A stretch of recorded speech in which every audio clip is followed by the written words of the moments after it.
When Gurum finally stops running, his mind is flooded with questions. How could Yunsu say it so easily? If he truly felt that way, then why did he stay by Gurum's side? Why did he take care of him, even though Gurum wasn't even a full vampire? As he stands there, lost in thought, a man approaches him from behind. It was Father. He comments that it seems Yunsu has prepared something for him. Meanwhile, at home, Chea thinks about how it seems that Gurum and Yunsu haven't made up. Gurum hasn't returned for days now, so she assumes he must have gone back to Yunsu's house. Then there's a knock at her door. Thinking it might be Gurum, she quickly opens it, only to find Park Yunsu standing there instead. Startled, she tries to shut the door, asking what he wants.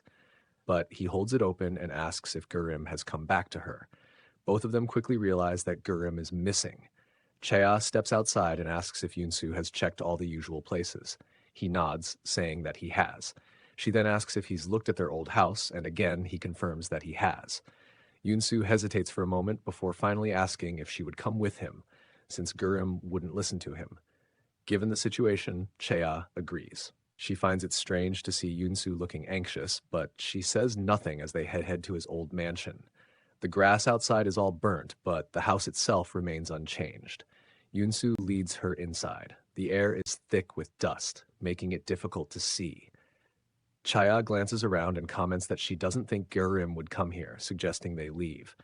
But Yunsu suddenly sits down on the floor. Curious, she steps closer to see what he's looking at, and that's when she sees Gurum lying motionless on the ground.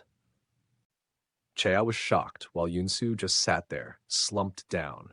She asked what had happened to Gurum, but there was no answer. It was only then that she noticed how unbearably cold it was inside the house, so cold that even her warm breath turned icy.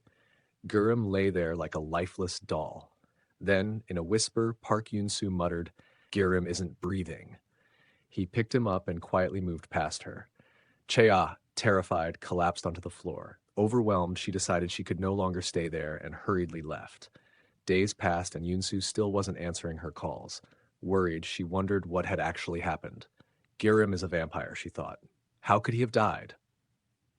It didn't make any sense. He had no wounds. Regret gnawed at her. She wished she hadn't asked him to leave that night. She wished she had reached out sooner. Determined to get answers, she set off to find Park Yunsu. Meanwhile, Yunsu sat by Gurum's unmoving body, staring at him. Why won't he wake up? He wondered. It should have been impossible for him to die so easily. He was a half-vampire, after all. He reached out, holding Gurum's hand, and an eerie sensation washed over him. He really feels dead. But that shouldn't be possible. Only a vampire could kill another vampire, and as far as he knew, they were the only ones left in Korea. Then suddenly, a thought struck him. His gaze fell on Gurum's pocket. Reaching inside, he pulled out a small object, a button with a bat emblem. The moment he saw it, rage surged through him. Elsewhere, in a dimly lit room, a chessboard sat neatly arranged. Father waited patiently, as if expecting him. Yunsu stormed in and, without hesitation, overturned the chessboard in a fit of fury. Father only smiled. Yunsu told him that returning home had not been easy. Father smirked and said that it seemed Yunsu had come to update him about the child's condition, but judging from his expression, he had already figured out that Gurum had passed away.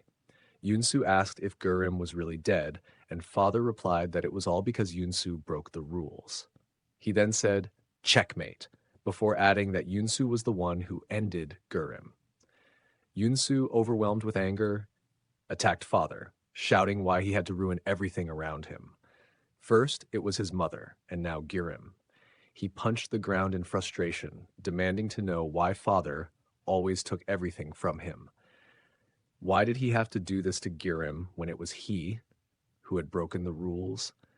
Father easily threw him across the room, commenting that his arrogance was higher than the sky. He then choked him with an invisible force, telling Yunsu that no matter what he did, he had no right to interfere.